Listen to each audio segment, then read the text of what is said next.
Peggy 3.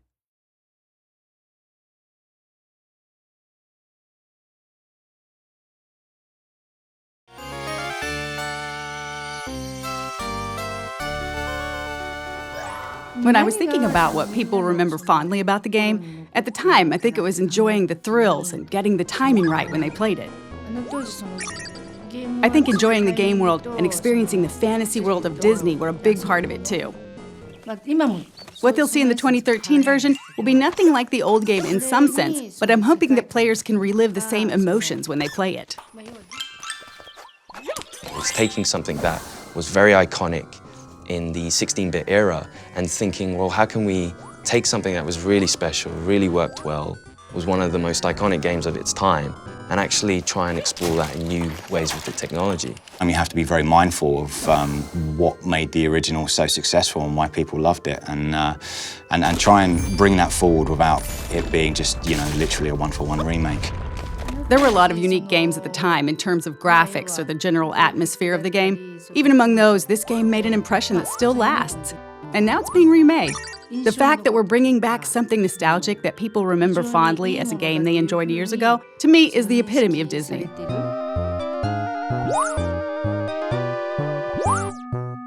The original game, it just had a lot going for it. I think even the name Castle of Illusion was something cool, straight away Castle of Illusion says, oh, what's that? Oh, what's inside that castle? And then you've got Mickey Mouse, biggest character in the world, so straight away you're like, oh, that's awesome, we're gonna play Mickey Mouse through this Castle of Illusion. And it innovated on all levels, camera, control, platforming, and I think the core gamers absolutely loved it. So that in essence, it's a very simple platformer, but it grabs the magic of Disney, the magic of Mickey. It was my first time making a game, so I came up with ideas I thought might be interesting and things I thought would help flesh out the fantasy world without being hesitant about how difficult or unconventional they might be. In that sense, I think that helped us make a unique game. First, the animation was unique in that it used a remarkable number of frames in the animation for its time. We tried to use as many techniques from film animation as we could. Also, we put a lot of energy into the backgrounds for its time, packing in as much as we could given the memory constraints. I think both efforts paid off in terms of the game's graphic quality. A Disney animation is always moving, from beginning to end. At the time we were making our game, if you didn't do something on the controller, nothing would move at all. So we thought, if we want to bring Disney animations to life, we need things moving on the screen all the time. These days you see it in almost all games, but at the time, we were one of the first games where your character would move even when you're not doing anything. The amount of memory or VRAM that we had to work with at the time was really tiny. You need memory to make good, rich animations, but the way VRAM had been used prior to that point wasn't very well suited for animations like that. So we worked with the programmers to rebuild the system from the ground up to let us focus more on the animations. Once we got the animations where we wanted them, we adjusted the character's movements pixel by pixel for a better feel when the player controls him. When we were told to make a Mickey Mouse game, I didn't want to make a game that was just about Mickey being cute. Our focus was on how we could include the Disney World view from their classic movies. So rather than Mickey Mouse alone, we drew inspiration from the various classic movies that Disney's produced.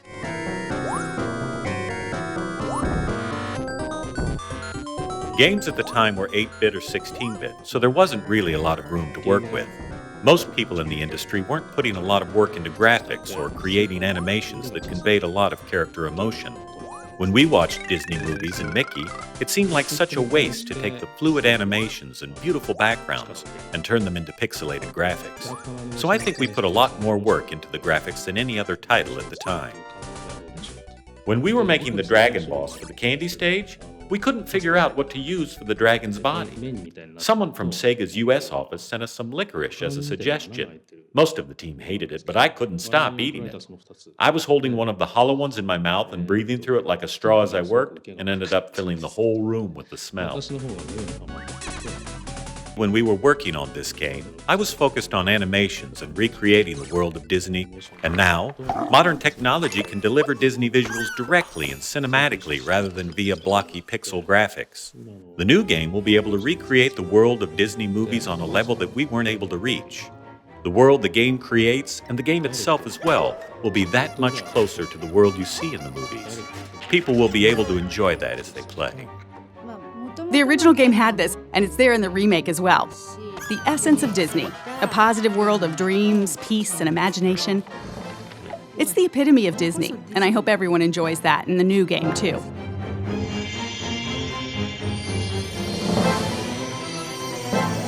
We're very fortunate to be still working with the original producer of the game. I don't think many other studios have ever had that opportunity. Sega actually approached us about this a number of times, so I've seen prototypes and ideas from other developers as well. But with SSA's prototype, it took me back to when I was working on the original game. It reminded me of things I was feeling at the time, or what was going through my head as I was working on it. That's a wonderful thing, and it made me really want to work with them.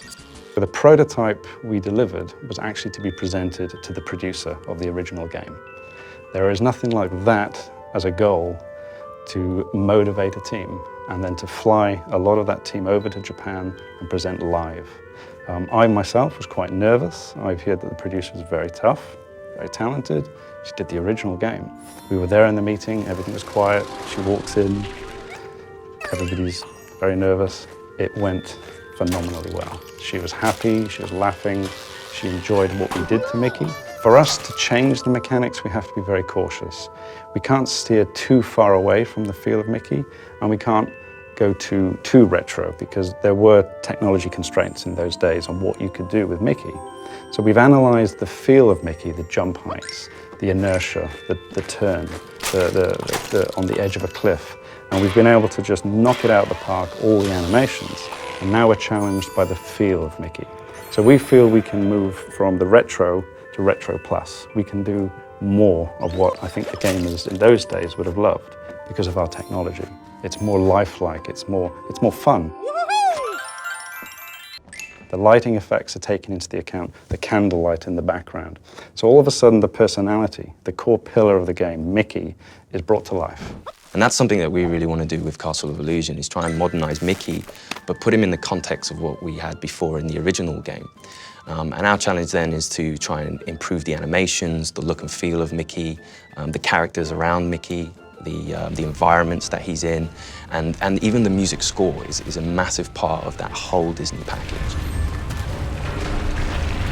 Primarily, we're able to do a lot more with the sound effects, the mixing, the environmental effects. I mean, these are all things that we come to expect without realizing it. If a fan of the original picks up and plays the new Castle of Illusion, I think they're going to be really surprised. I think they're going to feel like this is Castle of Illusion, and I think we've played a few little tricks on them along the way. And I think if they're looking out for those things that they remember, they're going to see them and a few extra as well. That's the thing I'm most nervous about. When people who've played the game before get their hands on the new game, what will they think? I can't wait to find out. It's expressed in a completely different way, but the essence is the same. So I hope the enjoyment they experience from it is the same.